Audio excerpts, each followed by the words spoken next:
కొంతమంది ఆ రోజు ల్యాండ్ కబ్జాలు చేస్తే నేను ధర్నా చేస్తే నేను జైల్లో పోయాను, ఉద్యోగ పేర్లో కూడా జైల్లో పోయాను. ప్రజల కోసం నేను పోరాటం చేశాను తప్ప ఎక్కడ కూడా ఇంతవరకు ప్రజలకు కానీ ఎవరికి కూడా అన్యాయం చేసిన చరిత్ర లేదు. కావాలని సృష్టించి నా మీద తప్పుడు ఆరోపణలు చేస్తే దయచేసి దీన్ని వివరణ చూసి ప్రెస్ మీడియా వాళ్ళందరూ కూడా రాయాలి. ఆ విజయ్ది కూడా మీరు ఒక్కసారి, ఆయన కూడా అమెరికా నుంచి పంపించాడు విజయ్. ఆయన వీడియో నాకు ఆయనే ఫోన్ చేసిండు. ఆయన నాకు ఎవరో కూడా సరిగ్గా పరిచయం లేదు, ఏదో నా దగ్గరికి ఒకసారి వచ్చిండట, నాకు ఫోన్ చేసి నా వీడియో పంపిస్తున్నా అన్న, నేను ప్రెస్ మీడియాకు కూడా అందరికి కూడా పంపిస్తున్నా, వీడియో ఒకసారి చూడు అని ఆ వీడియో కూడా పంపించారు. ఒక వీడియో మీరు అందరూ కూడా చూడవలసిందిగా విజ్ఞప్తి చేస్తున్నా. ఇది ప్రెస్ మీడియాలో కూడా తెలియజేయవలసిందిగా. అందరికీ గుడ్ ఈవినింగ్ అండి.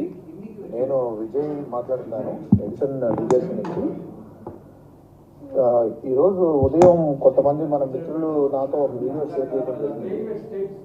అందులో ఈ శరణ్ చౌదరి, వడ్డేపల్లి శరణ్ చౌదరి అనే ఒక అతను రియల్ ఎస్టేట్ వ్యాపారం చేస్తున్నాను, మీరు నాకు నా కంపెనీలో నాతో పాటు పెట్టుబడి పెట్టండి, నాకు ఒక 20 కోట్లు తీసుకొచ్చి ఇన్వెస్ట్ చేయండి, మీకు అధిక లాభాలు ఇచ్చి మీకు రిటర్న్స్ ఇస్తాను, మీ ఇన్వెస్టర్స్ అందరికీ చాలా హెల్ప్ అవుతుంది, అట్లాగే మాకు కూడా హెల్ప్ అవుతుంది అని చెప్పేసి అని మాకు చెప్పి మాకు దొంగ డాక్యుమెంట్లు చూపించి ఎన్ఆర్ఐ అయిన నేను దాదాపు అమెరికా వచ్చి 20 సంవత్సరాలు అవుతుంది.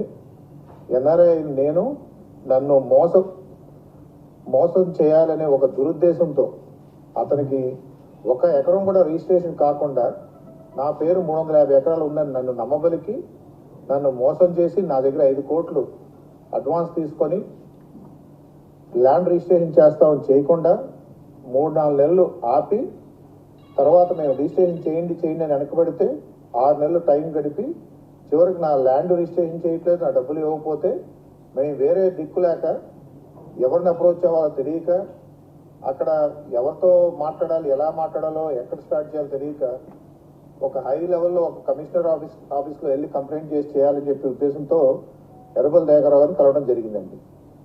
ఎర్రబెల్లి దయాకర్ గారు ఇక్కడ తానా కన్వెన్షన్కి మా మిత్రుడు ఒక ఆయన, మా క్లోజ్ ఫ్రెండ్, ఆయనతో ఒకసారి మాట్లాడాలండి, ఇట్లా జరిగింది, మమ్మల్ని చీట్ చేశారు ఇట్లాగా అని చెప్తే ఆయన మా వర్షన్ ఎంటాకి ఒప్పుకున్నారు. వెళ్ళి సార్ ఇట్లా జరిగింది, మాకు అన్యాయం జరిగింది, మాకు ఇట్లా ఎన్ఆర్ఐస్ అయిన మమ్మల్ని ఇలా మోసం చేశారని చెప్తే ఆయన, మీరు ఇది పోలీస్ శాఖ వారి సహాయంతో మీరు రిజాల్వ్ చేసుకోవాలండి, నేను ఇందులో ఎక్కువ మీకు హెల్ప్ చేసేదే ఉండదు అని చెప్పి ఆయన అప్పుడు కమిషనర్ మన సివి ఆనంద్ సార్ దగ్గరికి రెఫర్ చేశారు. నేను పర్సనల్గా వెళ్ళి సివి ఆనంద్ గారికి నాకు కంప్లైంట్ ఇచ్చి ఇట్లా జరిగిన విషయం, ఇట్లా డబ్బులు అడ్వాన్స్ ఇచ్చామండి, ఇట్లా 5 కోట్లు శరణ్ చౌదరికి ఇచ్చిన సంగతి కంప్లైంట్ రూపంలో ఆయన మాకు ఇచ్చిన డాక్యుమెంట్స్ అన్ని మొత్తం సార్కి సబ్మిట్ చేసి ఇతని మీద చర్యలు తీసుకొని మా డబ్బులు మాకు ఇప్పించాల్సింది, మాకు న్యాయం చేయమని కోరాం.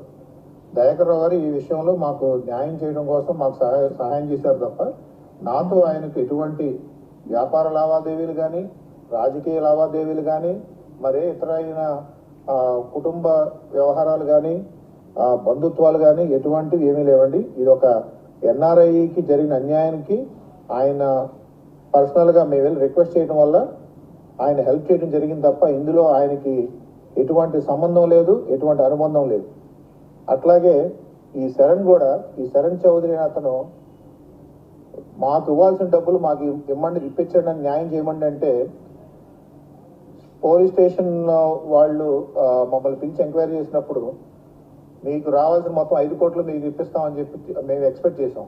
మాకు 5 కోట్లు ఇవ్వకపోగా మా దగ్గర డబ్బులు లేవని చెప్పి నేను ఇప్పుడు మొత్తం డబ్బులు ఇవ్వలేను, మీకు ఇమీడియట్గా కావాలంటే నా ఫ్లాట్ రిజిస్ట్రేషన్ చేస్తానని చెప్పేసి అని ఆ ఫ్లాట్ మీద కూడా 1,20,00,000 రూపాయల లోన్ ఉంటే ఆ లోన్ కూడా నేను కట్టి నేను రిజిస్ట్రేషన్ చేసుకోవాల్సి వచ్చింది. ఎందుకంటే మీకు ఈ డబ్బులు కూడా రావు, అది కూడా రిజిస్ట్రేషన్ చేసుకోండి, లేకపోతే మీకు ఉన్న డబ్బులు పోతాయి. ఈ రోజుకి మాకు 5 కోట్లు, మాకు 2.5 కోట్లు ఇచ్చాడు, ఇంకా 2.5 కోట్లు రావాలి. ఆ 2.5 కోట్లు అడుగుతున్నామని మా మీద ఎదురు దాడి చేయడం మొదలుపెట్టాడు.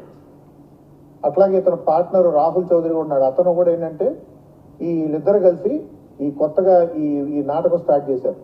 మాకు 2 రోజుల్లో డబ్బులు మొత్తం రిమైనింగ్ 2.5 కోట్లు ఇస్తామని చెప్పి గత సెప్టెంబర్ 20వ తారీఖు ఒప్పందం చేసుకున్నా కూడా ఇవాళకి దాదాపు 4-5 నెలలు అవుతుంది. ఇతను దుబాయ్ వెళ్ళిపోయాడు. దుబాయ్ నుంచి ఇప్పటి వరకు మాకు రూపాయి ఇవ్వలేదు. మేము అడుగుతుంటే ఎంతసేపటికి ఇదిగో రేపు వస్తున్నాను, ఎల్లుండి వస్తున్నాను అని చెప్పి ఇప్పుడు లాస్ట్ మినిట్లో ఈ నెలాఖరికి వస్తున్నానని చెప్పాను. ఇప్పుడు ఈ వీడియో రిలీజ్ చేసి మా అందరినీ తప్పుదో పట్టిస్తున్నాడు. ఈ కొత్త స్క్రిప్ట్ తీసుకొచ్చి తప్పుదో పట్టిస్తున్నాడు. నేను కోరుకునేదల్లా ఒకటేనండి, మాకు రావాల్సిన డబ్బులు మాకు ఇప్పించి మాకు న్యాయం చేయమని కోరుకుంటున్నాం. అంతే తప్ప ఇందులో దయాకర్ గారికి ఎటువంటి సంబంధం లేదు, మరే ఇతరత్ర ఎటువంటి రాజకీయ నాయకులకి ఏ సంబంధం లేదు. ఇది పూర్తిగా ఒక ఎన్ఆర్ఐకి ఒక ఫ్రాడ్, ఒక ఇంటెంట్, మోసం చేయాలి అచ్చంగా ఇదే పని. ఇంతకుముందు దాదాపు 10-15 మంది ఎన్ఆర్ఐలను మోసం చేసిన చరిత్ర అతను. మీరు ఒకసారి ఆ చరణ్ చౌదరి చరిత్ర చూసుకోండి, ఒకసారి అతను బ్యాక్గ్రౌండ్ చెక్ చేయండి.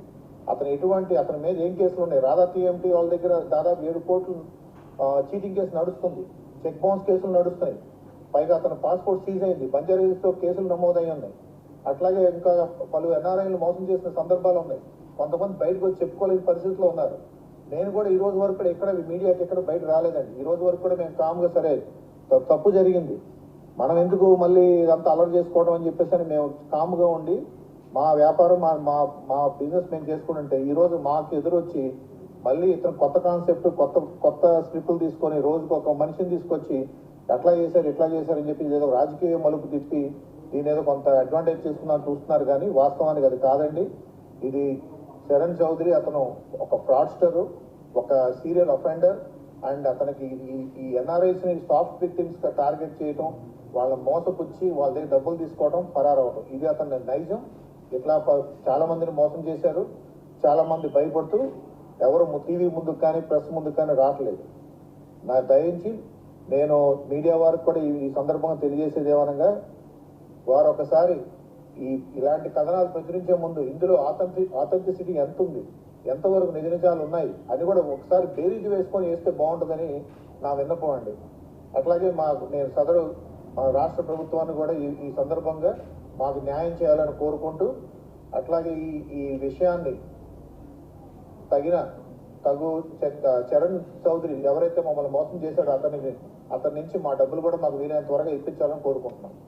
థ్యాంక్ యూ అండి.